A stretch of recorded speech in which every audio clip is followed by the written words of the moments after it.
I have with me Mariah Tyler Moore. Serial entrepreneur is the way I would describe you. You've gone and done modeling, as what I understand was your start, gone into managing various different businesses, including a freight company. And then tell us a little bit more about your background and your professional career here. So, my professional career actually started right out of high school. I worked at a management firm for people who were managing their retirement funds. So, think retirement advisory firm. Mm. And what I did there is I started as an assistant, moved to office manager. That was a fun transition. And How once old are you when this all happened, by the way? I was 18. Pretty young, I Yeah, figured, yeah. very young. The reason I started out young is kind of a whole story on its own, but big part of why I am the way I am. I had a bit of a tumultuous childhood, and I left home at age 14. Mm. So my first job technically was when I was 14. I was a nanny. I left to Ohio, and I nannied for a family. And when I came back when I was 16 to Utah, I legally emancipated myself. And as a legally emancipated minor, I was an adult at 16. So I graduated high school, I had an apartment, and I went to college. And once I finished that at age 18, I jumped into the workforce working in a retirement advisory firm. So you had to grow up really, really early, from what I understand. So as a 16-year-old with a full-time job and as an emancipated person, technically a full-on adult, what were some of the lessons that you were forced to learn extremely early as a consequence of that? I had to learn that at the end of the day, the only person that I can trust to follow through with their word is myself. And what that taught me, I know that's a hard lesson, but I'll elaborate. What that taught me is that I have to tell myself the truth. And if I don't follow through on my own promises, how can I expect anyone else to? And the reason that was the lesson I learned is because when you're a 16-year-old emancipated minor, you don't have family. The friends you do have are also kids in high school. It's not like they can really help you out with things like that, like rent or utilities or taxes. I had to learn all of that on my own. I had to find the resources to answer my own questions. And so I learned at the end of the day, if you can rely on yourself, then you can trust yourself, and it makes it so much easier for other people to rely and trust you if you do the same thing to yourself. I would agree with that. And I would go so far as to say if you have a good spirit, as in you're able to conquer certain challenges and you've proven that to yourself in the past, then that mindset, that spirit, that unconquerable soul is capable then of going and achieving all things. And even if you're destitute, I'm sure tomorrow, if you were homeless, you could start it all over again. Would you feel confident in that? Oh my gosh, yes, I can't tell you how many times I've had to start over. When I got my very first apartment when I was an emancipated minor, the only things I had on my person was my backpack with my school supplies, and I had gone swimming that day. So I had a swimsuit and a towel, and I went into my apartment where I had no furniture, no food, and I slept in the bathtub with my little towel and my backpack. And the next week I bought a bed, and the week after my fridge was full, and I just kept working until now I own a house and I have rental properties and I'm a business manager and a mother, and I'm confident in the fact that if I were to lose all of those things tomorrow, the house, the car, the fancy things that I've earned, I would still be able to start over because I believe in myself and I trust myself. Something that you alluded to that I have found to be really foundational for myself, as well as the people that I have managed and had as employees or as salespeople under me, is the importance of keeping the promises that you make to yourself. Because if you don't even trust yourself to go in and follow through on the things that you know are important, how are you supposed to form a foundation of confidence? You can't do it. And that lack of confidence will translate into all the different endeavors that you're into. Exactly. So if you're going to say to yourself, I know it's important to, for example, be diligent in keeping my physical fitness up, right? I'm going to go and run every single day. Well, if you betray yourself and betray your own trust again and again and again by not doing that, then you know internally you can't be trusted with things. That's going to translate in your communication, in your nonverbals, and your body language to the point where other people won't trust you either. Because at deep down level, you understand that you can't be trusted. But the reverse is also true. If you keep the promises that you make to yourself over a long enough course of time, then you will have confidence in yourself. You'll know who you are, and that will be portrayed in this sort of communication that you have. And I can tell as I talk to you that you have stacked up a lot of days and years and months of keeping the promises you make to yourself. And it shows in the way that you carry yourself. Thank you. Do you get that a lot? I don't know. I do. And I have earned that. I want to toot my own horn today. For once in my life, I rarely do toot my own horn, but today I want to say I have worked really hard to get to the confident place that I am. I used to walk around meek and mild and afraid of the world because I thought it was going to hurt me. And I remember when I got emancipated, there was a day that I realized that the only thing I really need to be afraid of is being afraid. And once I came to that conclusion, I realized that the people around me aren't scary. The dreams that I have aren't scary. The only thing that can keep me back is myself. So if I believe in myself and I tell myself every day, I'm going to do these things, I'm going to be this person, then eventually it's going to happen. Small baby steps every day have created this confident person that I am today. And I can say that I really like myself. I feel proud of what I've accomplished, and I know that I can accomplish even more. And it's not egotistical to say that. I can't get enough of myself, right? But There is definitely a line to being egotistical, and sometimes I can toot my own horn too much, but it's not coming from a place of selfishness or narcissism. It's mostly coming from a place of I have beat myself up for so long for things that weren't my fault from my childhood that now I can give myself credit for all the hard work I'm putting in every day. Every day that I wake up and make the choice, I'm going to follow through with my promises. I'm going to be authentic. I'm going to be who I truly am. That's just another day that I'm building up those blocks, just like you were saying, of being proud and confident. I love that. So let's go back a little bit into your story. So we left off when you were 18 working at this retirement investment firm, if I understand right. So what happened after that? So I wanted to go bigger, and I decided that I myself was going to be an investment advisor and financial advisor. I got my life and health and property and casualty insurance licenses, was working on the Series 63 and SIE. I had a great connection with a few firms I worked with for 3 years, I believe was the time frame that I worked for those 3 different companies. And they taught me a lot about the industry, about how to work with clients. And then I actually met my first husband, and we ended up moving to a rural place in Utah, kind of the middle of nowhere. Which city? It's in Sanpete County, if you're familiar with the Manti or Ephraim area, but Not very well, no. it's very small. I mean, for a long time, we only had one stoplight in our whole county. Wow. Yeah, but it's an amazing place. It's where my family is from, and when I moved down there, there was an opportunity in that field. There wasn't any retirement advisory firms for me to put forth my financial advisory services. So I pivoted, which is what I've gotten really good at doing. I adapted. And I found a temporary job working as a waitress, and I made some connections, and I found a really good job working from home in Sanpete for a company that did freight forwarding and 3PL, which is third-party logistics.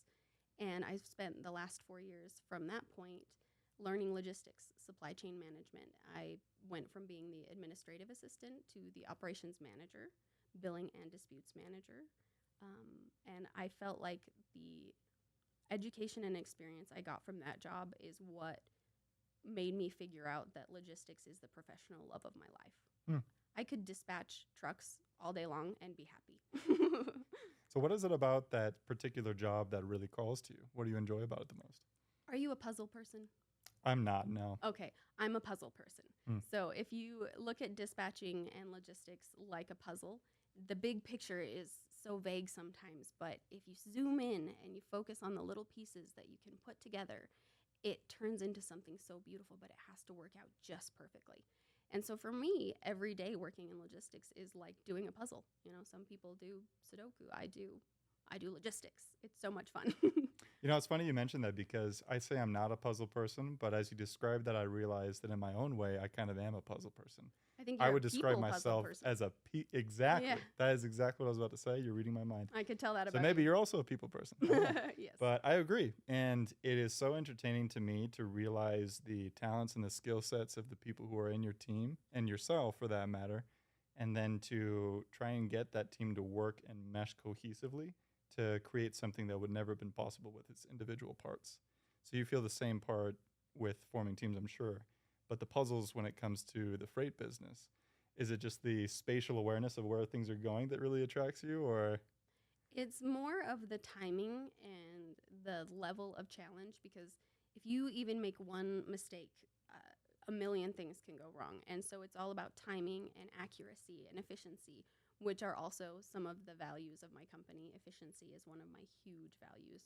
And I just believe in double checking and making sure that everything lines up perfectly. So, with logistics, that's what you have to do every day. If you want deliveries to be made on time, if you want trucks to be where they need to be, if you want driver's logs to be accurate, you have to pay attention to all the details at all times. I've been forced in my career to become a systems person because in my brain I am really not organized at all. And it's kind of one of the best skill sets I have is I am creative in the sense that I want to go this direction and that direction. But forming systems like what you describe is so important. And are you naturally, would you say, a person that is pretty organized and okay, so that Yes. actually comes naturally to you. I'm quite OCD. It's actually a diagnosed OCD. I definitely struggle with not having things in their place. But when But it that comes works to to your business, strengths. I was going to say when it comes to business, that's actually beneficial to me Mm. because I rarely lose things. I know exactly where I'm at all times. I have spreadsheets for my spreadsheets. Mm. I keep track of everything with meticulous detail, and the reason is because if I don't do that, I stress out. But when I do that, I am more efficient. I'm more accurate. I am able to manage my time better, and I can focus on the things that matter. It makes total sense. And as a CEO, I feel like you need to be a bit of a jack of all trades in terms of these different personalities, skill sets. Yes. I had to learn how to be organized because that is not at all my natural tendency. You should have seen my room growing up, it was terrible. But it's become a skill set of mine now because it's come up so often, right? Likewise, I think that people who are more of the organized, maybe even introverted mindset, I think that they have to develop more of these people skills, right? You can't have one or the other. You have to end up developing both or just delegate some of these tasks to someone else, Yes, right? yes, that's true. And I think that, the people who I've seen be most happy as well as successful in their careers are the people who are willing to be authentic with who they are and say, you know what, that's not my skill set. I'm going to let up on that. I'm going to delegate to someone that can do that better, and I'll focus on what I can do best. And Has that been your experience? that right there is exactly why I'm doing this, because I want people to realize the power of saying, this is what I'm good at, but I need help to be my best self. And I'm going to reach out and network. I'm going to find resources. I'm going to make it happen while leaning on the people and businesses and places around me that can help me. The purpose of my company is not for me to be a millionaire.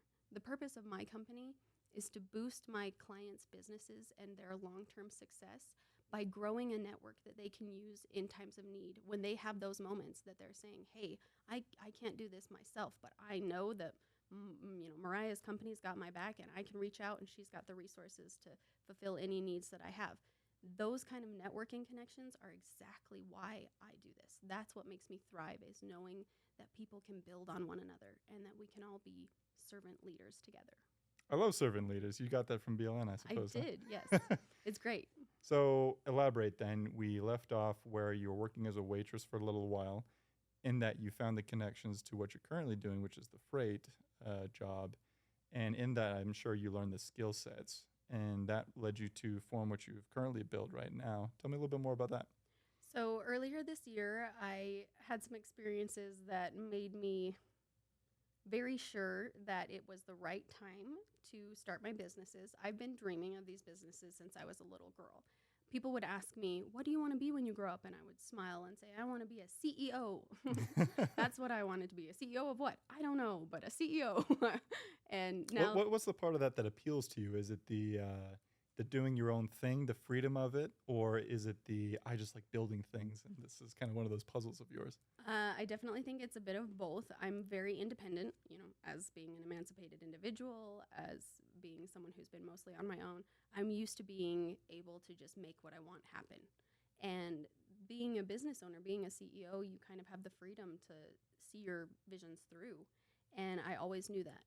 I always knew as a kid that I wanted to make my dreams come true and I wanted to have big things happen for me. And I knew that being in charge was the way to make that happen. Yeah, no, there's pros and cons, obviously. So everything ultimately rests on your shoulders, Yes. but you also get to choose the direction you go in. To a degree, right? Obviously, you can't force something that doesn't work. Right. I've always said, if you can't do something ethically and morally, it's not worth doing. But if you can make your dreams happen in an ethical and moral way, there should be nothing that stops I love it. I love it. I might have to get that written down at some point from you. you. But what I really like about this conversation is that it's illustrating a point that I think every single aspiring entrepreneur needs to know, and it's trait openness. And there's a variety of different traits that each of us has. Openness basically is receptivity to change and adaptability. And that also has to do with creativity. So it's actually seen that the highest correlating factor amongst all CEOs is trait openness.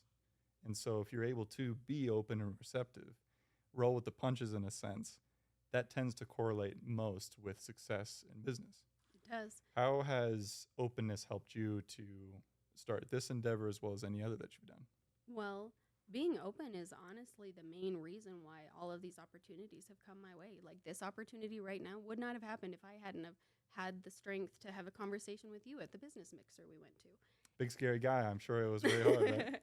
And I definitely have the bravery it takes to put myself out there, but in an open way, because when you're open, people see that. People can feel authenticity. They can tell when you're being straightforward with them, and they can get bad feelings when you're not.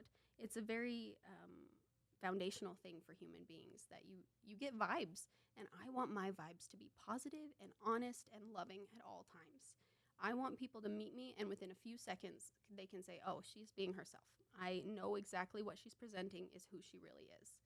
And I feel like a lot of people, especially business owners, nowadays are concerned with the facade that they're putting on, kind of wearing a mask of who I should be and who I'm supposed to be and what image am I giving off? And for me, the image I want to give off is me.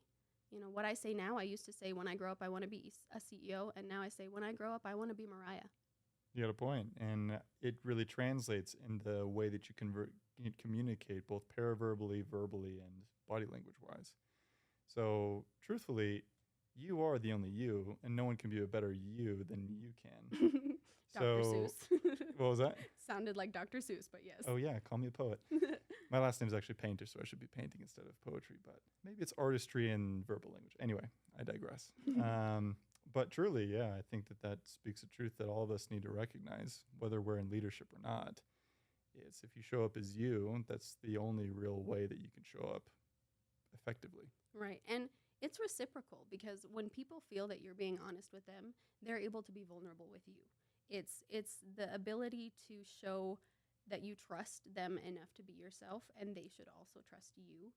And I feel like when people are getting 100% of who you are right when they meet you, they have the ability to let down some of those walls, let down the guards that they always have that are preventing them from connecting truly.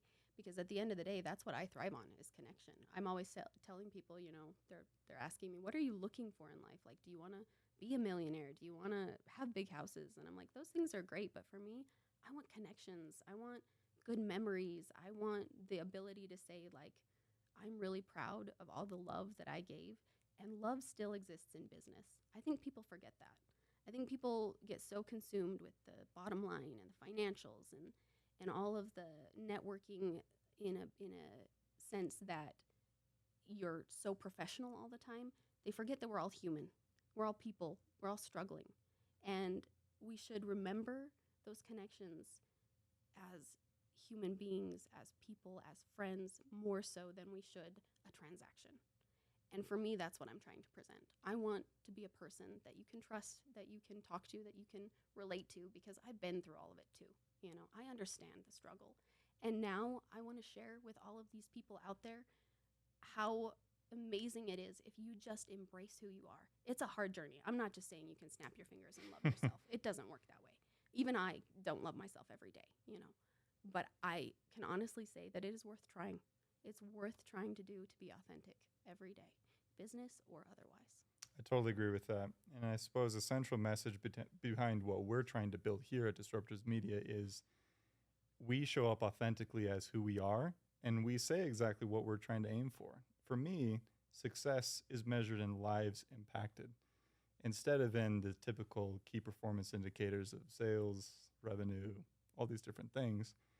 Don't get me wrong, those are important and they may be a way to measure lives impacted. But that is ultimately the goal for us, right? For me too. Right, I love that. And so having that be the stated objective and also the thing that you pursue and you show up that way, I think that it registers for people a lot differently. And so my message to everyone truly is to show up as who you are.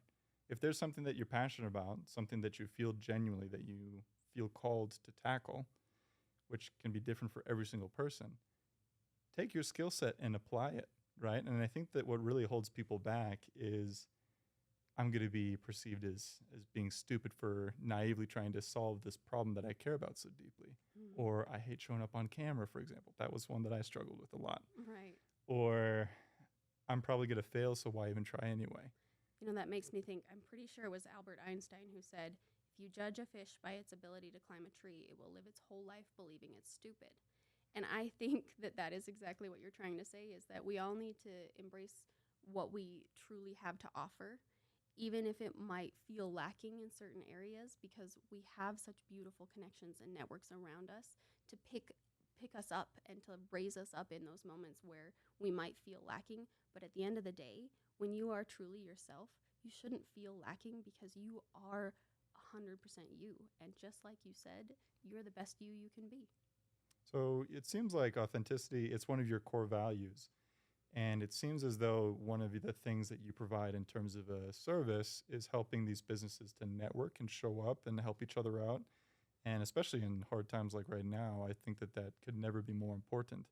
How would you say is one of the ways that you promote these various different businesses that are networking together to be authentic, to collaborate with one another, and show up as who they are instead of some projection of who they think they should be? I love that question. So one of the things that I do when I work with people, we do what's called a brand boost. And it's basically an analysis of how their brands, how visible their brand is and how it presents to the community and to society as a whole. And a lot of times when we do this, I tell people, I'm like, I'm not really seeing your message. Like, I get what you do and I get where you're at, but like, who are you? What are you telling me about who you are? I want to know what makes you tick. I want to know what you love, what makes you laugh.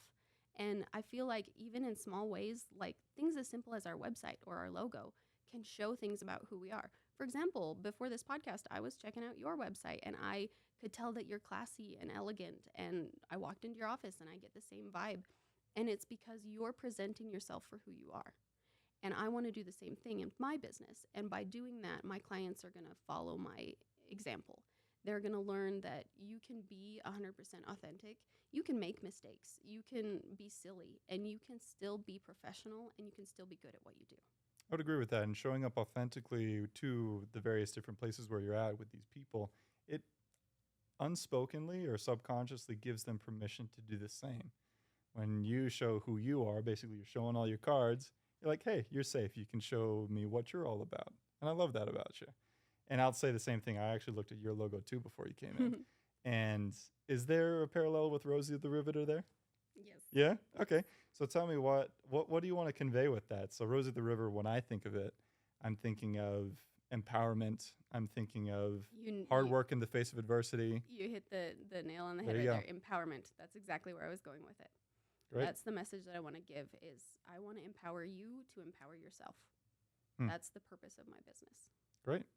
And I know especially in the World War II context, it was empowerment for women who were taking on these jobs that were stereotypically for men. Does that also play in at all in terms of your branding? I wish I could say I was that clever. Okay. I didn't do it. I might be reading in a little bit too much into it. If you want to read into it and get that message, that's fantastic because that's not a bad message for me to portray. I wish I could say that I was clever enough to think of it, but I'm glad you're getting that message because that is something I want to show is that even though it's not traditional, even though it's not something that might be expected, you can still do it. You can still push forward through adversity. What have been some ways that you have pushed outside of the boundaries? I mean, just hearing your biography, I feel like you've elaborated on a lot of different ways that you've kind of pushed past boundaries and through traditions and things and conventional paths. You've done a lot of that, but what comes to mind when I ask you, what ways have you kind of pushed beyond certain expectations or boundaries?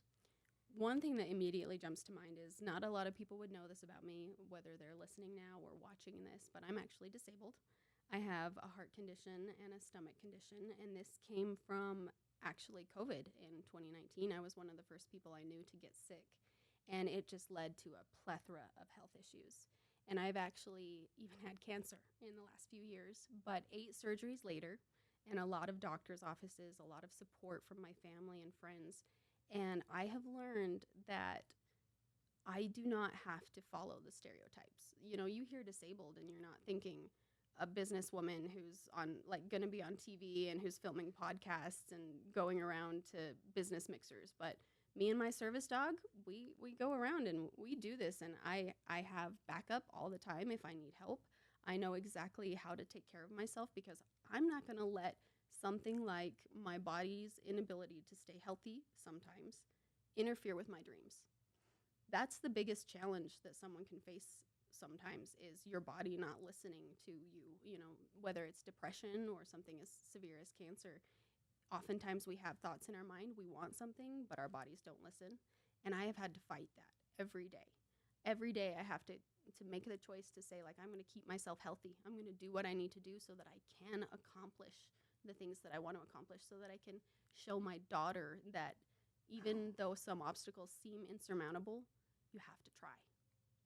Yeah, and I think that we're approaching times right now when, well, we're already seeing it. There's skyrocketing tendencies for suicide, for mental illness. I feel like a lot of people with the inflationary rates that we've got right now feel as though basic living is fairly impossible.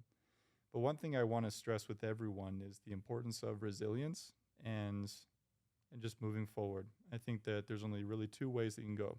It's either up or you're going down. Mm-hmm. And ultimately, yeah, while there are circumstances that make progressing harder, the indomitable spirit within you can dictate what direction you're going to go, up or down. I have actually lived an extremely privileged life in the sense that I've had materially basically everything that I needed, right? My parents were together. They were really, really supportive. I've had great schools. The only thing that comes to mind is dyslexia, right?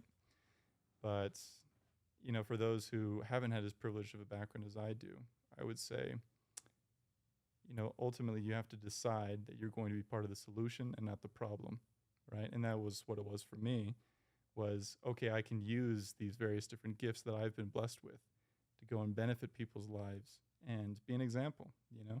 I love that. And I like to show up as who I am. I'm not going to say that I had it hard. Why would I? That's not authentic to who I am. But what I can say is, you know, I'm going to take what resources I have and I'm going to make the lives of people around me better. And me showing up this way authentically, I hope, gives people permission to do the same. Oh, that is so beautiful. I completely agree. That's the exact kind of message I want to convey to people. I love that you feel vulnerable enough to even share that with me now, because, you know, for me, it was the opposite. There were times I was hungry growing up. There was times I was not safe, that I was homeless. And knowing those things about me, it didn't change the fact that you and I can say the same thing. I still want to take what I've learned and share with the resources and knowledge I've been given. And you and I are both such strong people. And it doesn't matter what our background was. We're strong people because we care. We're strong people because we're being authentic. We're putting our true faces forward. And that's what takes strength. I really want to know, so given your background and how you've turned out, I want to know, what can we be doing to help out people who do experience homelessness, who are in maybe the foster care system? What are messages that you would deliver to those people in these disadvantaged circumstances to help them change their stars? Because I think a lot of them will be trapped in the mindset of, my circumstances dictate my life. Right. I know even I felt that in a certain degree, right? So what message would you have for these individuals? And then later on, I'd also like to talk a little bit about society-wide, what can we be doing to help these individuals? But first off, on the individual level, what can we be doing to help these people to change the mindset, or help them improve their mindset to become, I guess, similar to what you've been able to accomplish? Well, I appreciate that. That's very kind of you to put it that way. I think the message that I would want to put out there in regards to this is, sometimes you have to take things into such small pieces. When you're in situations like that, you know, where you're struggling to feed yourself, or you're struggling to figure out where you're going to sleep at night, you have to do things by saying to yourself, what is the next right step? And sometimes it's so small. Sometimes it's like the next right step is to walk up this staircase. The next right step is to open this door. And sometimes it's big, like the next right step is to go to that job interview. The next right step is to, tell my mom I'm sorry for yelling at her.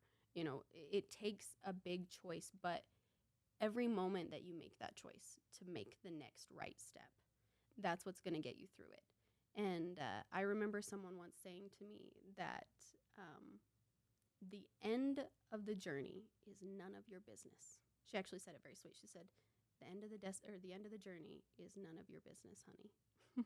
And I've remembered that all the time. It's just taking steps to get out of it. You have to make it so much smaller because everyone in those situations makes it so big and life altering, and just there were times I felt very put down and like people were condescending, and all I really needed them to do was say, like, right now, what do you need? Like, do you need a meal? Do you need a hug? What's the next right step? I mean, it almost alludes to what we were talking about earlier with stacking up wins by keeping the promises you make to yourself. Yeah. So I would say that's definitely true for me. I mean, if I were talking to someone in some of these circumstances, I would just remind them that building a life that you would like to live starts by keeping the promises that you make to yourself. And eventually that will end up resulting in some of the things that you want to see. It'll take time, so have patience with yourself, right? Yes, everything does take time, especially the good things. Right. Society-wide, what can we be doing to help out these individuals? So I think one of the most important things that we can do is to learn. I know this is a crazy segue into something totally different, but learn psychology. I think that understanding how people work is going to be the most important thing for protecting the next generation, for protecting the kids in foster care. And the reason I say this is when I was a foster parent, which is totally different, I was, dealt with a lot of issues as a child, but I also was a foster parent. I adopted my daughter through foster care. And we had to take many, many classes, parenting classes, and they were continual. And at first I was kind of frustrated, like, oh, this is silly information. But the more I sat there and the more I listened to these psychology classes about child development and the way our brains work as human beings, the more I realized this is helpful information. This is stuff that I can use on the day-to-day. For example, one of the most important things I have taken away from one of those classes is water. When I have people around me that are upset or crying or having a bad day, I get them a glass of ice water, or I ask them, when's the last time you had cold water? Or I'll even get an ice pack like with ice and just say, put this on your face for a second. And you'd be surprised at how immediately soothing that is to people. Really? Yeah, so just to say to someone, have you had water? And that's such a basic thing to learn. But in a psychology class or a parenting type class environment, those are the things they teach you, is how to interact on the basic level with human beings. I would definitely agree with that. And I'm kind of a nerd when it comes to sociology and philanthropy, for example.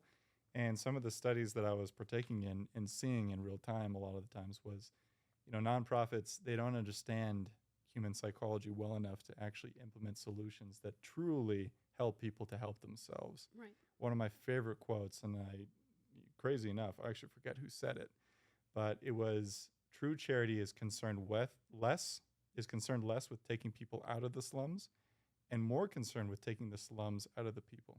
That is beautifully said. So it's almost teaching people to take accountability of their own situation and helping them to help themselves get out of their situation, right? So instead of just charitable giving, okay, I gave you this, right? Great. That'll help them for X amount of time. But what can we be doing to help people to get themselves out of their situation? It's the whole teach a man to fish and he'll never be hungry a day in his life kind of philosophy. Exactly. So I would think that I would agree with you, helping people to understand how to get themselves out of different situations, and that is a human psychology kind of question, right? That is extremely important for any kind of real change that we can help people to establish. Yeah.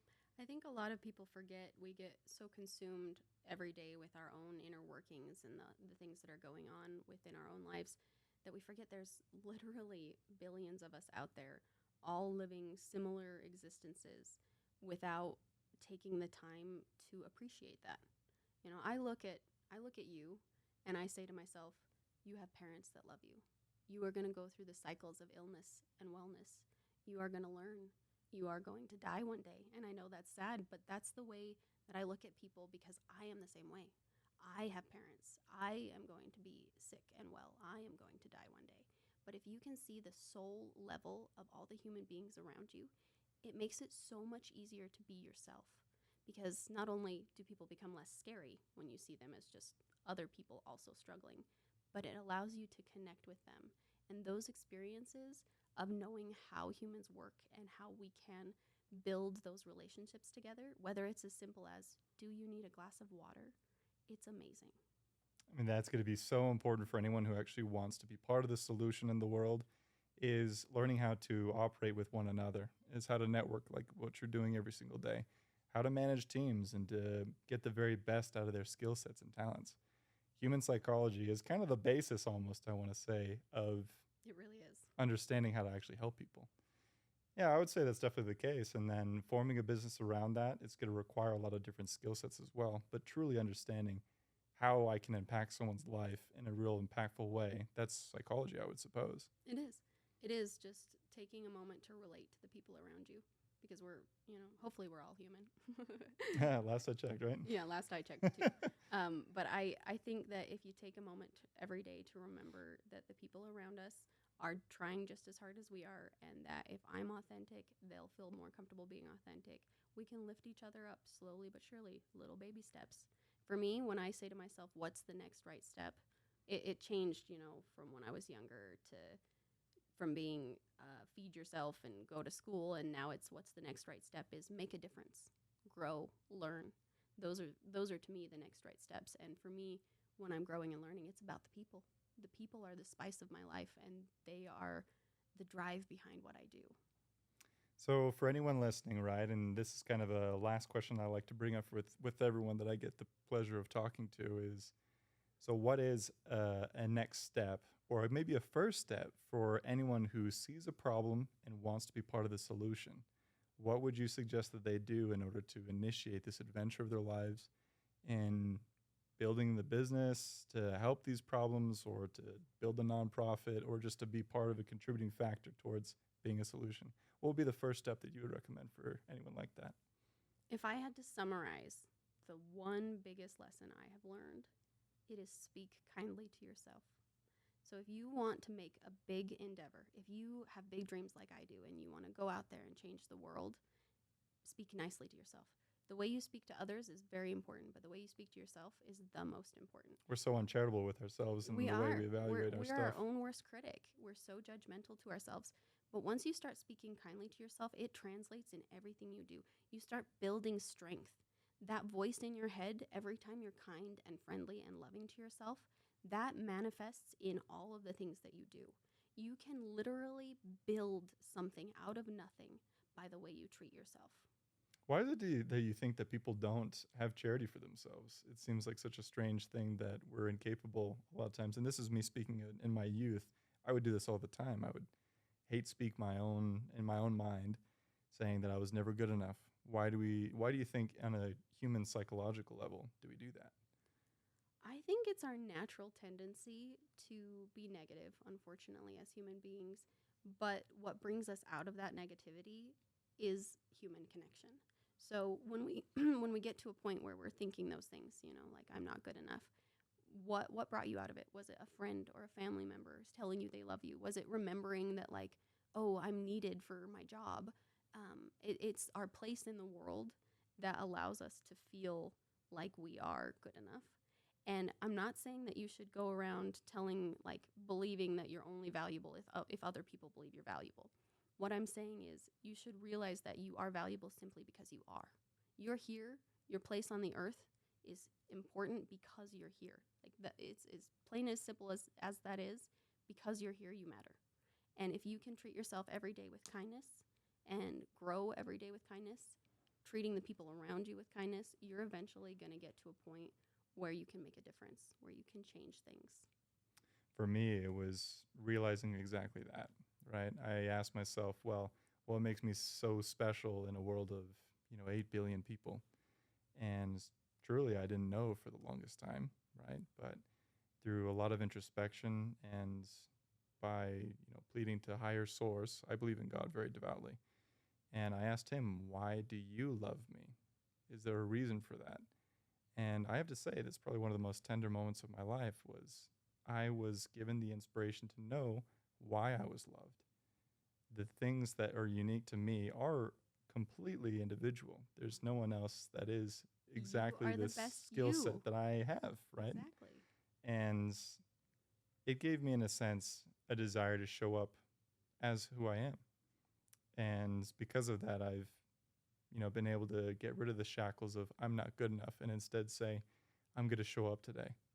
I'm going to keep doing those little steps like you're talking about, just deciding to show up today and do this and then do another thing and then stack up more wins and wins and wins till eventually you feel like, you know what? I actually am quite proud of who I am. And I don't have to fake it either. Yeah. But at least in the beginning, I did have to say, all right, I'm going to force myself to say I like myself. And I'm going to force myself to do something that I would do if I did like myself. Yeah. And then eventually, it actually was real and authentic because I'd done it for so long. That's where it goes back to what I was saying about the way you talk to yourself. When you start building that habit of talking to yourself kindly with your thoughts and literally the way you talk, you are going to build a habit of love and manifesting positive things in your life. And I love that I just love the message that if you can truly be yourself, if you can be authentic, you're going to make a difference. But knowing who you are, it is a matter of going through it. It's like I said, when I grow up, I want to be me. That's the message that I'm trying to get to people, is that you are the best you. And if you keep putting passion into who you are going to be successful, because the only option at being you is being you. So I would go so far as to say we don't only have the privilege of showing up as who we are, we have the obligation to.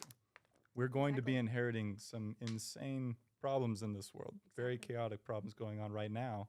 And truthfully, I think it's going to get worse before it gets better. Yeah. And we have a calling and a sincere duty to show up as who we are, to bring our skill set, to bring our individual circumstances and scenarios and experience to these different problems. Because if we don't, help bring solutions, then who will? No one. Exactly. And part of being authentic and showing up as who you are is the willingness to share. Like we were talking about being open earlier, having an openness. You can be authentic, but if you're not willing to share it, it's not going to help anyone. I can have all these stories inside me, but if I don't tell people what I've learned and what it's taught me, then it's only going to help me. And I want to be able to have my experiences give other people foundations and ideas on how they can better themselves. And, like, oh, I heard her story, I'm definitely not going to do that. Or, wow, I've watched this and I want to do that. And I feel like by being open and sharing our stories with one another, that's how we're creating those networks, those positive communities of connection where we can really thrive and we can delegate the tasks that we're not great at with people who are great at it, because we're all amazing, but we all have individual strengths. And if we were to just play on that and all of us to interact, imagine the things we could do. We could change the world. We will change the world. I like that. Mariah, you're amazing. And I guess to finish out, to anyone who feels like they need permission in order to show up authentically as who they are, I think that this is the way to, the world is telling you, show up. I mean, there's something that you can and should and need to contribute to the world today. Right. And so thank you again for hopping on. It was a really enjoyable conversation, and I look forward to hearing more from you. Where can people see you and see what you're up to? I'm on Facebook, Mariah Tyler Moore, and I'm also on my website, www.morebusinessmanagement.com, and management is MGMT. I am also on TikTok and Instagram. Very excited to be here. It's been a pleasure speaking with you. I love sharing these ideas, and I look forward to continuing being my authentic self. Heck yeah. Cool. We'll call that a wrap. That was a lot of fun.